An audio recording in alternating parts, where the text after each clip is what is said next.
ராஜகுருவை பழிவாங்குதல். ஒரு நாள் அதிகாலை நேரம் ராஜகுரு குளத்துக்கு குளிக்க சென்றார். அப்போது அவரை அறியாமலேயே தெனாலிராமன் பின்தொடர்ந்தான். குளக்கரையை அடைந்ததும் ராஜகுரு துணிமணிகளை எல்லாம் களைந்து கரையில் வைத்துவிட்டு நிர்வாணமாக குளத்தில் இறங்கி குளித்துக் கொண்டிருந்தார். மறைந்திருந்த தெனாலிராமன் ராஜகுருவின் துணிமணிகளை எடுத்துக்கொண்டு மறைந்து விட்டான். குளித்து முடித்து கரையேறிய ராஜகுரு துணிமணிகளை காணாது திடுக்கிட்டார். உடனே தெனாலிராமன் அவர் முன் தோன்றினான். ராஜகுரு, தெனாலிராமா, எனது துணிகளை கொடு என்று கெஞ்சினார். அதற்கு தெனாலிராமனோ, உன் துணிமணிகளை நான் பார்க்கவில்லை, நானும் குளிக்கவே இங்கு வந்துள்ளேன், என்னிடம் வம்பு செய்யாதீர்கள் என்றான். ராமா, என் துணிமணிகளை கொடுத்துவிடு, இன்னும் சிறிது நேரத்தில் நன்கு விடிய போகிறது, இக்குளத்துக்கு பெண்கள் குளிக்க வந்து விடுவார்கள், உடனே என் துணிமணிகளை கொடு என்று மீண்டும் மீண்டும் கெஞ்சினார். அவர் கெஞ்சிதலை கேட்ட தெனாலிராமன், என் நிபந்தனைக்கு உட்பட்டால் உன் துணிமணிகளை தருகிறேன், இல்லையே தர முடியாது என்று கூறிவிட்டான். என்னை அரண்மனை வரை உன் தோளில் சுமந்து செல்ல வேண்டும், அப்படி என்றால் தருகிறேன், இல்லை என்றால் தர முடியாது என்று கூறிவிட்டான். தெனாலிராமன் மிக பொல்லாதவன் என அறிந்து கொண்ட ராஜகுரு சம்மதித்தார். பின் துணிமணிகளை ராஜகுருவிடம் கொடுத்தான். உடையணிந்து கொண்ட ராஜகுரு தெனாலிராமனை தன் தோள் மீது சுமந்து சென்று கொண்டிருந்தார். இதை ஊர் மக்கள் அனைவரும் வேடிக்கை பார்த்து கொண்டிருந்தனர். இதை மன்னர் கிருஷ்ணதேவராயரும் உப்பரிகையில் இருந்து பார்த்து விட்டார். உடனே தனது காவலாளிக்கு உத்தரவிட்டார். அதாவது, தோள் மேல் இருப்பவனே நன்கு உதைத்து என் முன் நிற்பாட்டுங்கள் என்று. உப்பரிகையில் இருந்த மன்னர் பார்த்து விட்டதை அறிந்த தெனாலிராமன் அவர் தோளில் இருந்து இறங்கி அவர் பாதங்களில் வீழ்ந்து வணங்கினான்.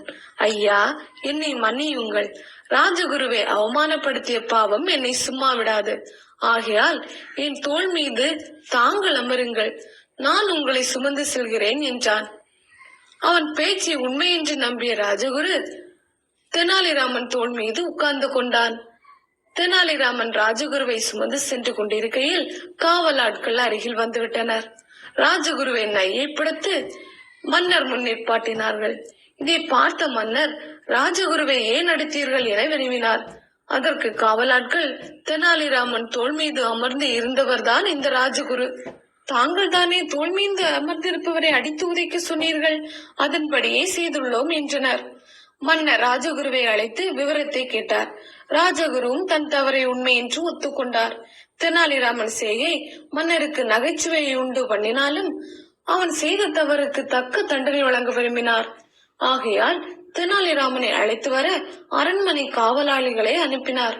காவலாட்களும் தெனாலிராமனை சிறிது நேரத்தில் மன்னர் முன் கொண்டு வந்து நிப்பாட்டினார்கள். தெனாலிராமன், நீ ராஜகுருவை அவமானப்படுத்தி விட்டாய், மேலும் அவரை உதயம் வாங்க வைத்து விட்டாய், இது மன்னிக்க முடியாத குற்றமாகும், ஆகவே உன்னை சிரத்தேசம் செய்ய உத்தரவிடுகிறேன் என்றார் மன்னர். இதை கேட்ட தெனாலிராமன் தன் உயிருக்கு ஆபத்து வந்தது என்று எண்ணி வருந்தினான். அவன் தன் இஷ்ட தேவதையான காளி தேவியை தன்னை காப்பாற்றும்படி மனதிற்குள் துதித்தான். காவலாட்களும் அவனை கொலை செய்ய அழைத்து சென்றார்கள். அப்போது அவர்களிடம் தன்னை விட்டு விடும்படியும் பணமும் தருவதாகவும் வேண்டினான். காவலாட்களும் பணத்தை பெற்றுக்கொண்டு அவனது வேண்டுகோளுக்கு இணங்கி கொலை செய்யாமல் விட்டுவிட்டனர். இனி இவ்வூரில் இருக்காதே, வேறு எங்காவது போய்விடு என்று சொன்னார்கள். அவர்களிடம் அப்படியே செய்கிறேன் என்று சொல்லிய தெனாலிராமன் தன் வீட்டிலேயே ஒளிந்து கொண்டான். காவலாட்களும் ஒரு கோழியை அறுத்து அதன் இரத்தத்தை வாளில் தடவி மன்னரிடம் தெனாலிராமனை கொலை செய்து விட்டோம் என்று சொல்லிவிட்டனர். மன்னரும் இதை உண்மை என்று நம்பினார். தெனாலிராமன் கொலை செய்யப்பட்ட செய்தி ஊர் முழுவதும் தீ போல் பரவியது. அப்போது சில அந்தணர்கள் மன்னரை சந்தித்தனர். நியாயமாக ஒரு பார்ப்பனரை கொன்றது மிக கொடிய பாவமாகும், அவனது ஆவி தங்களுக்கும் நாட்டுக்கும் கேடு விளைவிக்கும் என்றனர். இதை கேட்ட மன்னர் கலங்கினார். அதற்கு பரிகாரம் என்னவென்று மன்னர் கேட்டார். அதற்கு அந்தணர்கள், அவன் ஆவி சாந்தியடைய அமாவாசை என்று நள்ளிரவு சுடுகாட்டுக்கு சென்று பூஜை செய்தால் நலம் என்றனர். உடனே மன்னர் ராஜகுருவை அழைத்து அமாவாசை என்று நள்ளிரவு சுடுகாட்டில் தெனாலிராமன் ஆவிக்கு பூஜை செய்ய உத்தரவு விட்டார். இதை கேட்ட ராஜகுரு நடுநடுங்கினார். நடுகாட்டில் நள்ளிரவு நேரத்தில் பூஜை செய்வது என்றால் எனக்கு பயமாக இருக்கிறது என்றார்.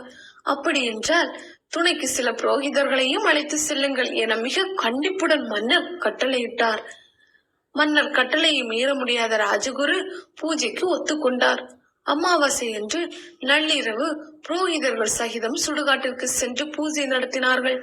ராஜகுரு பூஜையின் இறுதியில் அங்கிருந்த மரத்தை மேல் நோக்கி பார்த்து, தெனாலிராமனின் ஆவியாகிய பிரம்ம ராட்சசனே என்று பலத்த குரலில் அழைத்து, எங்களுக்கு ஒரு தீங்கும் செய்யாதே, உன் ஆத்மா சாந்தியடைய பூஜை செய்துள்ளோம் என்று சொல்லிக் கொண்டிருக்கும் போதே மரத்தில் இருந்த ஒரு உருவம் பயங்கர சத்தத்தோடு கீழே குதித்தது.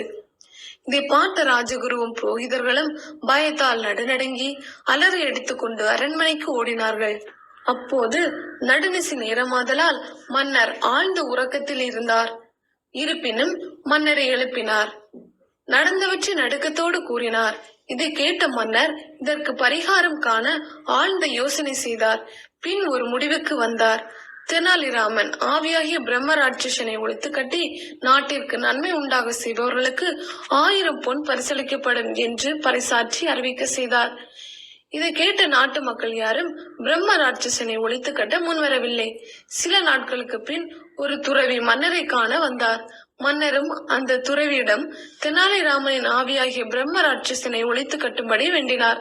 இதை கேட்ட துறவியர், மன்னர் பெருமானே, கவலையை விடுங்கள், பிரம்ம ராட்சசனை என்னால் முடிந்த அளவு ஒழித்து கட்ட முயற்சிக்கிறேன். இது நிரந்தரமான ஏற்பாடாக இருக்காது. மீண்டும் தெனாலிராமன் உயிர் பெற்று வந்தால்தான் பிரம்ம ராட்சசனுடைய அட்டகாசம் சுத்தமாக குறையும் என்றார். அப்படியானால் தங்களால் மீண்டும் தெனாலிராமன் உயிர்ப்பிக்க முடியுமா என வினவினார் மன்னர். ஓ, தாராளமாக என்னால் முடியும் என்றார் துறவு. மன்னர் மகிழ்ந்து, தாங்கள் தெனாலிராமனை உயிர்ப்பித்து காட்டுங்கள், அதுவே எனக்கு போதும் என்றார். உடனே துறவியார் தான் அணிந்திருந்த வேடத்தை கலைத்தார். நான் தான் தெனாலிராமன், துறவி வேடத்தில் வந்தேன் என்றார். இதை அறிந்த மன்னர் மகிழ்ந்து தெனாலிராமனை கட்டி தழுவி கொண்டார். பின் 1000 பொன் பரிசளித்தார்.